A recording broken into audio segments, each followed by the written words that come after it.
అదే విధంగా రెండవ డిక్లరేషన్ అంబేద్కర్ అభయహస్తం ఈ పథకం కింద ఎస్సీ ఎస్టీ కుటుంబాలకు 12 లక్షల రూపాయల ఆర్థిక సహాయం చేసే విధంగా ఇవాళ కాంగ్రెస్ పార్టీ నిర్ణయం తీసుకున్నది. దళితులకు ఇచ్చిన హామీలు నెరవేర్చాలనే ఉద్దేశం ప్రభుత్వానికి లేదు.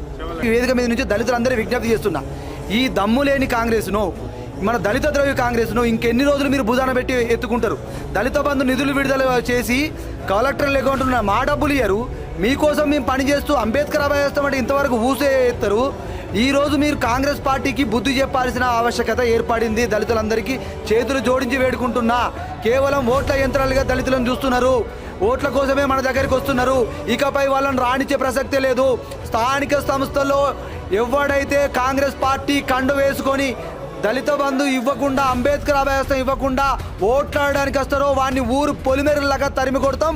వానికి చావు డప్పులతో స్వాగతం పలుకుతాం. బట్టి విక్రమార్క గారు, మిమ్మల్ని కాలు మొక్కి కూడా ప్రజాభవన్ ముందు వేడుకున్నాం కదా, మా డబ్బులు మాకు రిలీజ్ చేయమన్నాం కదా, కమిషన్ల కోసం పరిగెడుతున్నావు. దళిత బిడ్డలను వదిలిపెట్టి ఎప్పుడు చేస్తావు ఇంకా న్యాయం? ఉప ముఖ్యమంత్రిగా, ఆర్థిక మంత్రిగా ఉండడం మేము చేసుకున్న దరిద్రమా? నీ యొక్క ఖమ్మంలో నీ యొక్క చింతకాని మండలానికి ఇస్తే రాష్ట్రం అంతా ఇచ్చినట్టే అనుకుంటున్నావా? ఇక రాండి కాంగ్రెస్ పార్టీ నాయకులరా, ఏ పులిమేరలకు వస్తారో చావు డప్పులు మీ ఇంటి ముందు కొడతాం. ఇందిరా పార్క్ నుంచే సమరశంఖం పూరిస్తాం.